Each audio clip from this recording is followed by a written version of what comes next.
नमस्कार विद्यार्थी मित्रांनो, मी मीरा भोपाळे स्वागत करते तुमचं जय हिंद पाठशाला या यूट्यूब चॅनलमध्ये। आज आपण इतिहासातील काँग्रेसची स्थापना व महाराष्ट्र या टॉपिकवर आयोगाने विचारलेले प्रश्न पाहणार आहोत। चला तर मग सुरुवात करूया आजच्या व्हिडिओला। आजचा पहिलाच प्रश्न जोडायला हवा आहे। एकीकडे राष्ट्रीय काँग्रेसची अधिवेशने तर दुसरीकडे त्याचे अध्यक्ष दिलेले आहेत। आहे 1890चं कलकत्ता अधिवेशन। 1890चं कलकत्ता अधिवेशनाचे अध्यक्ष होते फिरोजशाह मेहता, म्हणजे ला 3 असं फक्त एकाच पर्यायात आहे आणि ज्यावरून आपलं उत्तर निघून जातं। पर्याय क्रमांक 2।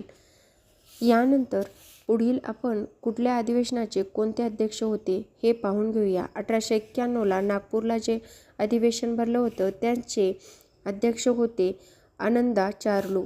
त्यानंतर पुण्याचं जे 1895चं अधिवेशन भरलेलं होतं त्याचं अध्यक्षपद होतं सुरेंद्रनाथ बॅनर्जी यांच्याकडे, तर 1897च्या अमरावती अधिवेशनाचं अध्यक्षपद होतं शंकरराव नायर यांच्याकडे। यानंतर पुढील प्रश्न आहे 1887च्या मध्ये मद्रास येथे झालेल्या काँग्रेस अधिवेशनाचे अध्यक्षपद कोणाचे किंवा कोणाकडे होते किंवा डॅश डॅश यांनी भूषविले, तर या प्रश्नाचं उत्तर आहे बद्रुद्दीन तय्यबजी यांनी 1857च्या मद्रास येथील अधिवेशनाचं अध्यक्षस्थान स्वीकारलेलं होतं।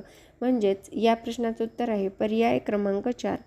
यानंतर पुढील प्रश्न आहे लोकमान्य टिळकांनी मवाळ नेते व काँग्रेस अधिवेशनावर खालीलप्रमाणे टीका केली।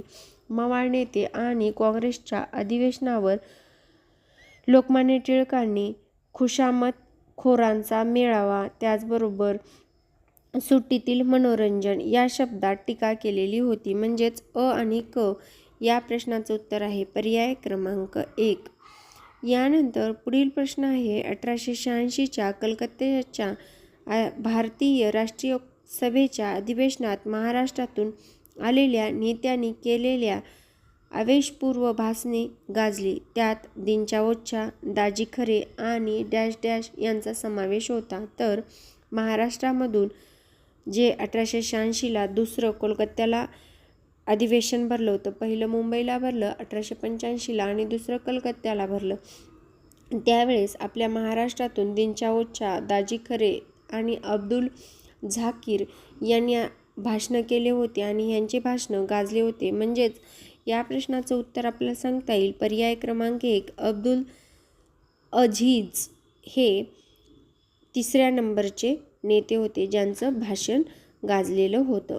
यानंतर पुढील प्रश्न आहे जोडायला हवा। एकीकडे आपल्याला नेत्यांची नावे दिलेत आणि दुसरीकडे त्या नेत्यांनी पद भूषविलेलं दिलेलं आहे। तर आहे ह्यूम। आता ह्यूम यांनी भारतीय राष्ट्रीय सभेचे सरचिटणीस म्हणून कार्य केलेलं आहे। त्याचबरोबर ह्यूम यांच्याच कार्यामुळे काँग्रेसची स्थापना झालेली होती। त्यानंतर आहे दीनच्याओच्या। दीनच्याओच्या हे भारतीय राष्ट्रीय सभेचे सचिव होते, भारतीय सचिव होते आणि सरचिटणीस कोण होते तर ह्यूम होते। त्यानंतर आहे गोपाळकृष्ण गोखले यांनी भारतीय राष्ट्रीय सभेचे अतिरिक्त संयुक्त सचिव म्हणून पदभार स्वीकारलेला होता। म्हणजे त्यानंतर दुसरं आहे दाजी आबाजी खरे यांनी भारतीय राष्ट्रीय सभेच्या सचिवालयातील गोखलेंचे उत्तराधिकारी म्हणून कार्य केलेलं आहे।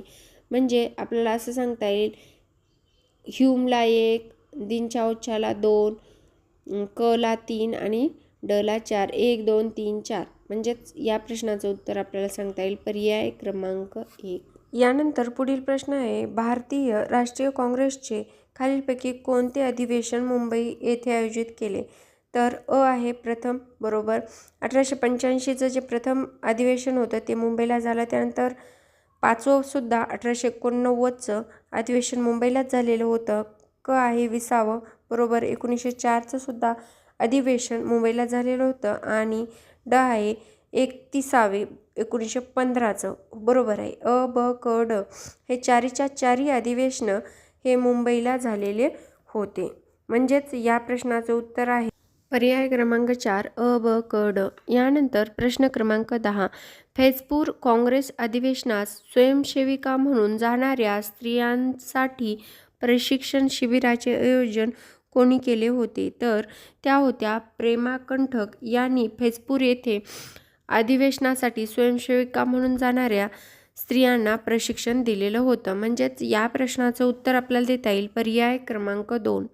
यानंतर पुढील प्रश्न आहे, भारतीय राष्ट्रीय सभेच्या इसवी सन 1886च्या कलकत्ता अधिवेशनाचे अध्यक्ष कोण होते? तर पहिल्या अधिवेशनाचे होते उमेशचंद्र बॅनर्जी आणि दुसऱ्या अधिवेशनाचे अध्यक्ष होते दादाभाई नौरोजी. म्हणून या प्रश्नाचं उत्तर आहे पर्याय क्रमांक 3.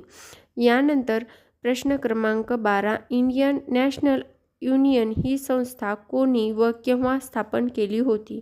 तर इंडियन नॅशनल युनियन ज्यावेळेस आपल्या राष्ट्रीय सभेचं सुरुवातीचं नाव होतं इंडियन नॅशनल युनियन आणि ही 1884मध्ये ए.ओ. ह्यूम यांनी स्थापन केलेली संस्था होती. ही गोष्ट खूप महत्त्वाची आहे. ही गोष्ट लक्षात ठेवायची. इंडियन नॅशनल युनियन ही संस्था केव्हा स्थापन केली म्हणून आपल्याला योग फसू शकतं. तर इंडियन नॅशनल युनियन ही सभा ए.ओ. ह्यूम यांनी 1884ला स्थापन केली आणि या सभेला राष्ट्रीय काँग्रेस सभा म्हणून 1885ला हिचं नामकरण करण्यात आलेलं होतं. म्हणजेच या प्रश्नाचं उत्तर आहे पर्याय क्रमांक 1.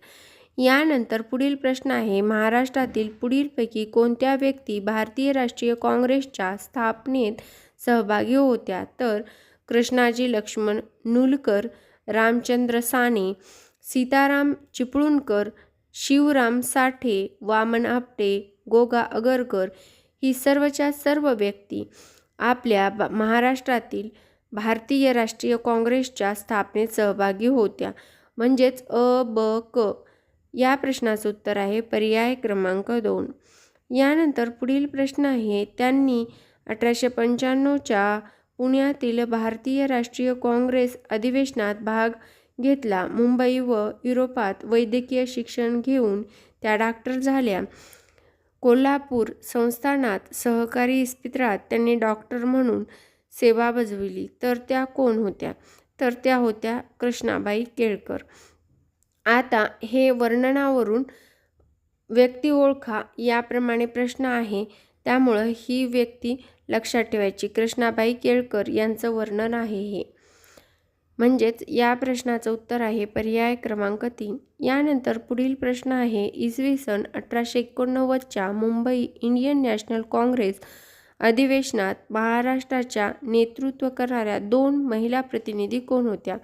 तर इंडियन नॅशनल काँग्रेस म्हणजेच आपली राष्ट्रीय सभा यामध्ये पंडिता रमाबाई आणि काशीबाई कानिटकर या दोघी जणी इंडियन नॅशनल काँग्रेसच्या महाराष्ट्राचं नेतृत्व करणाऱ्या महिला होत्या. यानंतर पुढील प्रश्न आहे, राष्ट्रीय काँग्रेसच्या स्थापनेत महाराष्ट्रातील कोणत्या नेत्यांचा सहभाग होता? आत्ताच आपण प्रश्न पाहिला, त्याच्यामध्ये ॲडिशनल नेतेसुद्धा यामध्ये दिलेले आहेत. त्यामुळे ह्या सर्व नेत्यांची नावे पाठ ठेवायची. गोपाळकृष्ण गोखले होते, भाऊराव मस्के, फिरोज शाह मेहता हे आणि गोगा आगरकर आपण मागच्या प्रश्नात विचारलेले. म्हणजे अ, ब, क, ड हे या प्रश्नाचं उत्तर आहे पर्याय क्रमांक 4.